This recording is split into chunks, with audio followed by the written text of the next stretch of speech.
درود، امیدوارم که حالتون خوب باشه. خیلی از دوستان در دایرکت پیام‌هایی رو در مورد اخبار و بازگشت امیرحسین مقصودلو یا تتلو به ایران دادن و نظرهاشون رو دادن. ما اصلا در جایگاهی نیستیم که بخوایم کسی رو قضاوت کنیم و زندگی شخصی هر کسی برای خودش هست و اصولا وارد چنین اخبار زردی نمیشم و مسائل رو خیلی کلانتر میبینم. ما در سند بیسی سازمان ملل یک بخشی رو داشتیم که تغییرات فرهنگ و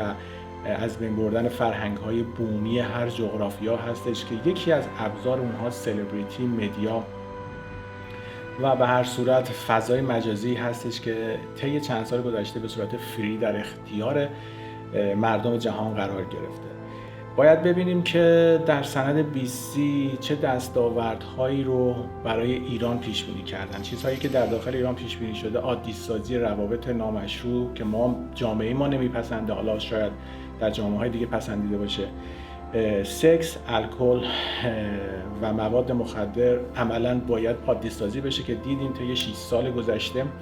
با ایجاد یک فضایی در موازی با صدا و سیما به عنوان شبکه‌های خانگی این رو عادی سازی کردن و تتلو هم جزو این هستش. حالا اون نادانسته است، مطمئنا آدم آنچنان شعور و شعور نداره که بتواند خود تشخیص بده در چه چارچوبی داره بازی میشه. اگر این آدم توانایی تشخیصش داشت با اون هنری که داشت و اون صدایی که به هر صورت اون آدم دارش، میتونست به عنوان یه برند باشه و زندگی خیلی نرمالتری رو و با سطح بهتری رو داشته باشه. ولی خب اون آدم هم همیشه ابزار بوده، همونطور که در داخل ایران ازش ابزار بود، بعد از اینکه در خارج از ایران هم فرستادنش یه ابزاری شده و شما باید ببینید که طی 6-7 سالی که این آدم در خارج از ایران بوده چه طرز فکری رو ترویج کرده، طرفداران این آدم چه قشری هستن و به چه دلیل این آدمی که میتوانست روز ساعت آن چندین هزار دلار درآمد داشته باشه چرا باید برگرده به جمهوری اسلامی. اینها در همون پروژه کلانی هستش که در سند بیسی برای مردم ایران تعبیه شده و میبینیم که امثال تتلو، ساسی مانکن و خیلی از داخلیایی که الان بدتر از اونها هستن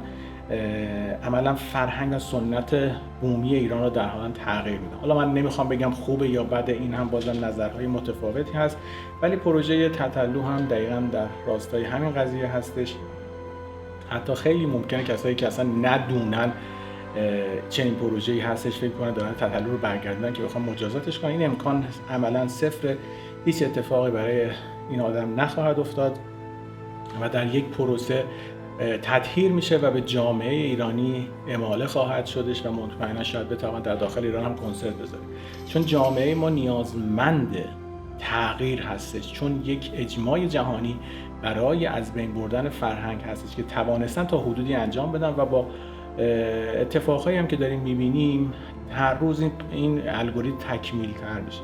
برای همین خواستم این مورد رو توضیح بدم. زیاد دنبال این اخبار نیستم، ولی خب متاسفانه هر روز از انواع و اقسام روش‌های مختلف استفاده میکنن. ما چندین سال قبل در مورد رادیو جوان گفتیم که یکی از بنگاه‌های اصلی نظام سلطه جهانی هستش برای تغییر فرهنگ مردم ایران، ولی خب اون مواد جدی نمیگیرن. البته خیلی ها هنوز هم جدی نمیگیرن این قضیه رو، ولی خب داریم میبینیم که جامعه ما از یه جامعه‌ای که خوب و بدهاش مشخص شده بود، حالا برای خیلی‌ها جامعه گذشته جامعه قشنگتری بود، ما تغییر پیدا کردیم و رسیدیم به یه جامعه‌ای که فقط کافیه که توی اکسپلورر اینستاتون یه بالا پایین بکنید می‌بینید که چه کسانی امروز بر اساس تاثیرگذار جامعه ما هستن و طی یک دوران هر کسی هنرمند مثلا سرشناسی بود در زمینه فرهنگ، سینما، موسیقی، وقتی که درگذشت هیچ جایگزینی براش نیست و عملاً لومپنیسم در ایران رشد بسیاری گرفته